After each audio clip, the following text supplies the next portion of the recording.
අයිබෝවන් කොහොමද අද මම ඔයගොල්ලන් එක්ක බෙදාගන්න යන්නේ මගේ වැඩ කරන දවසක්. මම මේ කරන ජොබ් එක මොකද්ද?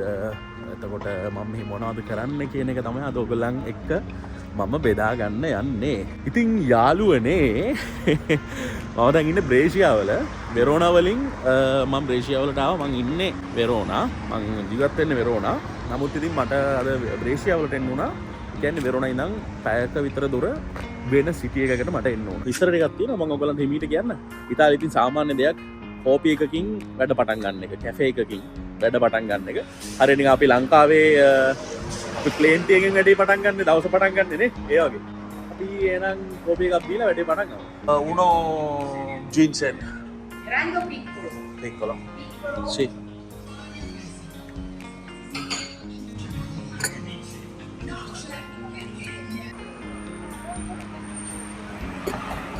ඉතින් මම ගත්තේ ජින්සෙන් කියලා එකක්. සාමාන්‍යයෙන් ඉතින් මේක නිකන් අපේ ලංකාවේ නෙස්ටමෝල් ටයක් ඇහුවා වගේ තමයි.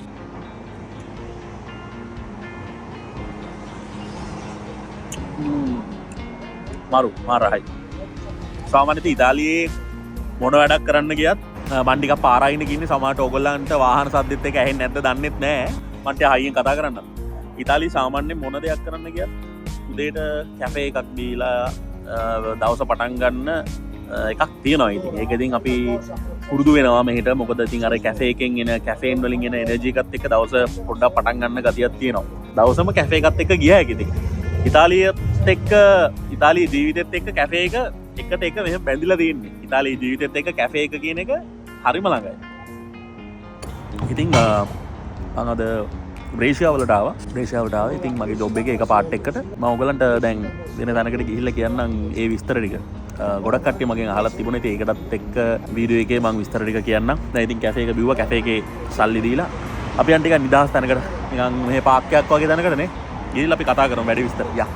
යාළුවනේ මම ගත්ත ජින්සෙන් කැෆේ එකට උනේ යුරෝ 1.40ක් වුණා. මෙතනත් තියෙනවා තව බාර් කැෆේ එකක්. ඉතින් මෙතනත් එකක් තියෙනවා. ඉතින් මෙතනින් පාර පැනගම් ළමයි. මෙතන ඉතින් මේක යන එක සේෆ්ටි නැත්තම් තනින් මාරු වෙන්න ගියාට පස්සේ කේස්. පේනවනේ වාහන. ඕකේ. මෙතන තියෙනවා පාක් එකක්. පොඩ්ඩක් නිදාසේ කතා කරන්න පුළුවන්. නැත්තම් වටේ පිටේ වාහන සද්ද වද්දා නම් මනන් එක්ක ඉතින් ටිකක් අමාරුයි.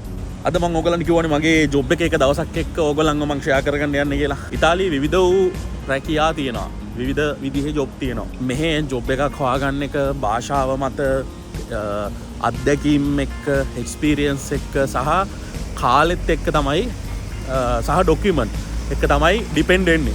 ඉතින් සාමාන්‍යයෙන් ඉතාලිය ඇතුලේ හොඳ වැටුපකට ජොබ් එකක් හොයාගන්නවා කියන්නේ ඉතින් මේ වර්තමානයේ ටිකක් අභියෝගයක් වගේ. හරිද? ඒකට හේතුව තමයි ගොඩක් කට්ටිය ඉතාලියට ඇවිල්ලා තියෙනවා. ඉතින් ඒකත් එක්ක ලොකු තරඟකාරීත්වයක් ඇවිල්ලා තියෙනවා රැකියාවලට. එතකොට ඉතින් ගොඩක් ජොබ් අඩුයි. හැබැයි නැත්තේ නෑ. එක්ස්පීරියන්ස් එක්ක භාෂාව හොඳට කතා කරන්න පුළුවන් නම් ඉතින් ඩොකියුමන්ට් ටික තියෙනවා නම් ප්‍රශ්නයක් නෑ. ඉතින් සාමාන්‍යයෙන් තියෙන ජොබ් මොනවද කියලා ගත්තොත් එහෙම ගොඩක් වෙලාවට තියෙනවා මෙහෙ විදිහට කිව්වොත් බදාන්තේ ඩොමෙස්ටික් කියන්නේ ගෙවල් වල වැඩ කරන්න අපිට පුළුවන්. ආච්චි කෙනෙක් බලා ගන්න, සීයා කෙනෙක් බලා ගන්න. එහෙම නැත්නම් කපල් එකක් නම් ගෙදර පිරිමි කෙනා ගෙදර වත්තේ වැඩ, ගෑනු කෙනාට පුළුවන් ගේ ඇතුලේ වැඩ කරන්න. ඊට අමතරව රෙස්ටොරන්ට් වල චෙෆ්ලා විදිහට, එහෙම නැත්නම් ඩිෂ් වොෂර් කරන්න, එහෙම නැත්නම් කිචන් හෙල්පර් විදිහට වැඩ කරන්න පුළුවන්. මොකද ඉතාලිය කියලා කියන්නේ සෑහෙන රෙස්ටොරන්ට් ගොඩාක් තියෙන රටක්. ඉතින් එහෙම තියෙනවා. එහෙම නැත්නම් ඩ්‍රයිවිං ජොබ් තියෙනවා. ඔයගලන්ට ලයිසන් එක තියෙනවා නම් ඉතාලිය තුලත ලීගල් ඔයාලට පුළුවන් ඩ්‍රයිවිං ජොබ් එකක් කරන්න. එහෙමත් නැත්නම් මේ වෙයාහවුස් තියෙනවා. ඒ කියන්නේ ෆැක්ටරි වගේ. ඒකට ඉතාලියේ මැගසින් කියලා කියනවා. ඒ කියන්නේ ලොකු වෙයාහවුස්, මෙගා වෙයාහවුස් වගේ වැඩ කරන්න පුළුවන්. බඩු පැක් කරන්න, බඩු උස්සන්න, එතකොට සුපර් මාකට් වලට බඩු යවන්න. ඉතින් ඒ වගේ ජොබ් තියෙනවා. ඉතින් ඔය වගේ තමයි තියෙන්නේ. මම මේ ඉතාමත් සීමිත කැටගරිස් ටිකක් කිව්වේ. තව ගොඩක් ඒවා තියෙනවා. ඔය වගේ ජොබ් තමයි මෙහෙ තියෙන්නේ. ඉතින් ගොඩක් අය හොඳ වැටුපක් ගන්නවා මේ වගේ ජොබ් කරලා ගොඩක් වෙලාවට සෙන්සුරාදා ඉරිදා නිවාඩු. මමත් මේ වගේ ජොබ් කීපයක්ම මේ ඉතාලියට ඇවිල්ලා කරා. රෙස්ටොරන්ට් වල වැඩ කරලා තියෙනවා. ඩිෂ් වොෂර් කෙනෙක් විදිහට වැඩ කරලා තියෙනවා. ඉතින් මැගසින් එකක වැඩ කරලා තියෙනවා. ඊට පස්සේ මේ ලොකු පාක් එකක් තියෙනවා ගාර්ඩ්ලෑන්ඩ් කියලා තමයි. මේ ගාර්ඩ්ලෑන්ඩ් කියන්නේ ඩිස්නිලෑන්ඩ් වගේ. ඉතින් මම මේ පාක් එකෙත් වැඩ කරලා තියෙනවා. ක්ලීනින් කරලා තියෙනවා. ගොඩක් ජොබ් මං කරා. ඒ හැම ජොබ් එකක්ම සමහර වෙලාවට අපි කරන ජොබ් එකට අපි තෘප්තිමත් නෑ. ඒ කියන්නේ අපි සැටිස් නෑ සමහර ජොබ් වලට. ඉතින් මම මගේ මතයක් තමයි මේක හරිද වැරදිද දන්නේ නෑ. මම මට හිතන දේ කියන්නේ. මගේ මතයක් තමයි තමන් කරන රැකියාවෙන් තමන් තෘප්තිමත් නැත්තම් තමන් කරන ජොබ් එකෙන් තමන් සතුටු වෙන්නේ නැත්තම් ඒ ජොබ් එක කරන්න එපා. මොකද මේ ලෝකේ ඕන තරම් තෝරා ගැනීම තියෙනවා. තමන් කැමති විදිහට තමන් කැමති දෙයක් තමන් කැමති අංශයකින් කරන්න තමන්ගේ දක්ෂතාවය අනුව අන්න එතන ඔයාගේ සාර්ථකත්වයේ තියෙනවා කියලා මට හිතෙනවා පෞද්ගලිකව. ඉතින් මම ඔය කිව්ව ජොබ් ඔක්කොම ටික කරා. සමහර ජොබ් ඇත්තටම ආසාවෙන් කරා. සමහර ඒවාට ලොකු ආසාවක් තිබ්බේ නැහැ. ඉතින් ඊට පස්සේ මම ඔයගොල්ලන් දන්නවනේ කන්ටෙන්ට් ක්‍රියේට් කරනවා කියලා. ඉතින් මම කන්ටෙන්ට් ක්‍රියේටර් කෙනෙක් විදිහට මේ වැඩ කරනවා සහ සමහර මෙහෙ ඇවිල්ලා සමහර කම්පැනිස් එක්ක සමහර ආයතන එක්ක මම වැඩ කරලා තියෙනවා. එයාලගේ කැම්පේන් කරලා තියෙනවා. එයාලගේ සෝෂල් මීඩියා මේන්ටේන් කරලා තියෙනවා. ඒවත් එක්ක මගේ දැනට ජොබ් එක තමයි මම ෆ්‍රීලාන්ස් කොන්ටෙන්ට් ක්‍රියේටර් කෙනෙක් විදියට සහ ගොඩක් වෙලාවට සෝෂල් මීඩියා කැම්පේන් මම කරනවා ෆ්‍රීලාන්සර් කෙනෙක් විදියට.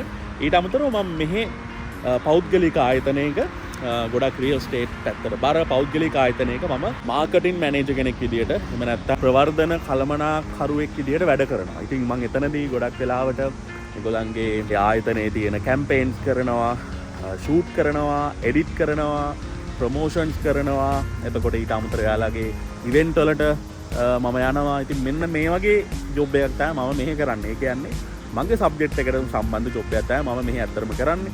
ඉතින් ඒගොල්ලන් මට ඒකට හොඳ වැටුපක් මගේ වටිනාකමට සරිලන වැටුපක් ගෙවනවා. ඉතින් මම ඒගොල්ලන් එක්ක විශේෂම ගොඩක් ප්‍රොමෝෂන්ස් කැම්පේන් වගේ දේවල් තමයි මම කරන්නේ. ඉතින් ඔන්න ඕක තමයි මම මෙහෙ කරන්නේ. ඊට අමතරව තව ආයතන එක්ක මම වැඩ කරනවා.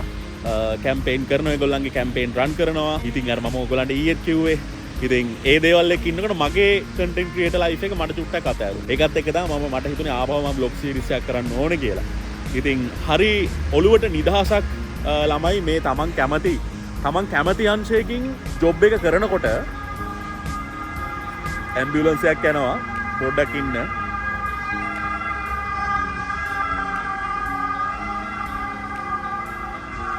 හරි. තමන් කැමති දෙයකින් රැකියාව කරනකොට ඔළුවට දැනෙන මානසික නිදහස කියලා නිම කරන්න බෑ. ඉතින් තමන් ඒ ජොබ් එකට කැප වෙලා ආසාවෙන් ඒ ජොබ් එක කරනවා නම් කිසි ප්‍රශ්නයක් නැහැ. අපිට මහන්සියක් දැනෙන්නේ නැහැ. ඉතින් ඔන්න ඕක තමයි මගේ මෙහි ජොබ් එක. මම ඔයාලට තව පොඩ්ඩකින් මම යනවා අද ෂූට් එකක් තියෙනවා බ්‍රේෂියාවල. ඒකෙදි මම ඔයාලට පොඩි කෑල්ලක් දාන්නම්. ගොඩක් දාන්න බෑ. පොඩි කෑල්ලක් දාලා පෙන්නන්නම් කොහොමද කියලා. ඉතින් ඕක තමයි මගේ ජොබ් එක. ඔයාලා ඉතාලියේ ඉන්නවා නම් විශේෂයෙන්ම මොකක්ද ඔයාලා කරන ජොබ් එක සහ ඔයාලා ආස දේ මොකක්ද කියන එක ඔයාලා හොයාගන්න. හොඳට හම්බ කරන්න පුළුවන් රටක් මේක. හොඳට හම්බ කරන්න පුළුවන් රටක්. තමන්ගේ හැකියාවෙන් ඉස්සරහට යන්න පුළුවන් නම් හොඳට හම්බ කරන්න පුළුවන්. ළමයි මේ දවස්වල දේශගුණේ කාලගුණේ වෙනස් වෙනවා. හරිද? දැන් අපි රස්නේ කාලේ ඉඳලා දැන් සීත කාලයට යන නිසා හරි අමාරුයි. මේ ඔක්කොම බ්ලොක් වෙලා තියෙන්නේ. මට සෙමත් හැදිලා මේ ඔයාලට පේනද මාව චුට්ටයි ඉදිමිලත් වගේ තියෙනවා. මූණ මේ සෙම වැඩි වෙලා තියෙන්නේ. ඉතින් මම පොඩ සීත වැදුණා පහුගිය දවස් දෙක තුනේ එළිය පොඩ්ඩක් හිටියා. මේ කාලේට එන සීත වැඩි වද්ද ගන්න හොඳ නැහැ ඇඟට. ඒකට හේතුව ලෙඩ වෙන්න පුළුවන් කියලා මෙහි අය කියනවා. ලෙඩ වෙනවා. මෙහි අය කියනවනේ මේ ඇත්ත. ලෙඩ වෙනවා ඇත්තටම.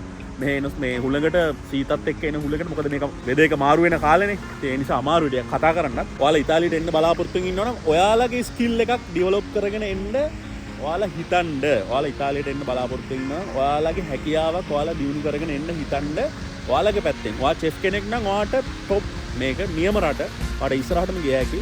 ඩ්‍රයිවර් කෙනෙක් නම් ඔයාට මෙහි ලයිසන්ස් එක ගන්න පුළුවන් නම් නියම රට හොඳට හම්බ කරන්න පුළුවන්. ඉතින් තමන් කැමති රස්සාව මොකක්ද කියන එක ඔළුවේ තියාගෙන ඒකෙන් ඉස්සරහට යන්න. මේක තමයි මගේ රස්සාව. එහෙනම් අපි මම අර ෂොට්ස් ටිකත් ඔයගලන්ට පෙන්නන්න. පේනව නේද ළමයි? ඉතාලියේ ටයිට් කෝට් දාගත්ත මාතුරුත් මේ බයිසිකලේ යන්නේ. පේනවනේ. චිල් එකේ ඉන්න හැටි. දැක්කනේ? ඔයාලත් පුරුදු වෙන්නේ.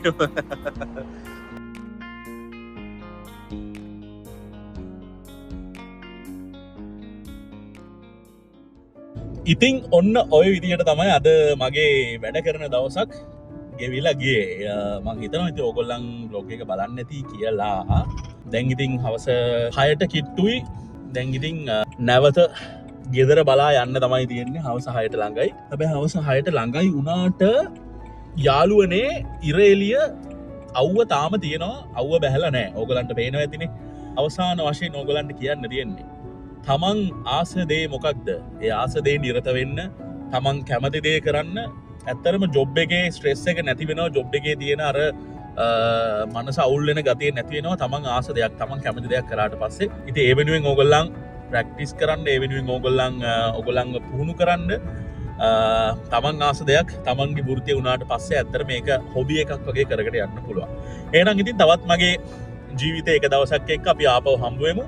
බලපු ඕගොල්ලන් ඔක්කොටම බොහොම ස්තුතියි. මාව තාමත් සබ්ස්ක්‍රයිබ් කරලා නැත්නම් කවුරු හරි අනිවාර්යයෙන්ම මේ වීඩියෝ එක බලන ඕගොල්ලන් මාව සබ්ස්ක්‍රයිබ් කරලා තියාගන්න.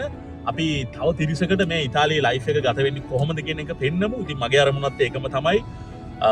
ඔයගොල්ලන් අනිවාර්යෙන් සබ්ස්ක්‍රයිබ් කරලා තියාගන්න. සහ ඔයගොල්ලන්ට මොනවද ඊළඟට ඕනේ වීඩියෝ සහ ඔයගොල්ලන්ට දැනගන්න මොන හරි තියෙනවා නම් මට ඔයගොල්ලන්ගේ සජෙෂන්ස් ටික කමෙන්ට් එකක් විදියට අනිවාර්යෙන්ම දාන්න. මම ඒක බලාපොරොත්තු වෙමින් ඉන්නවා. එහෙනම් වීඩියෝ එකට ලයික් එකක් දාන්න අමතක කරන්න එපා. එහෙනම් අපි තවත් ලස්සන day in life vlog එකක් එක්ක හම්බ වෙමු. හැමෝටම ආදරේ. ජය වේවා.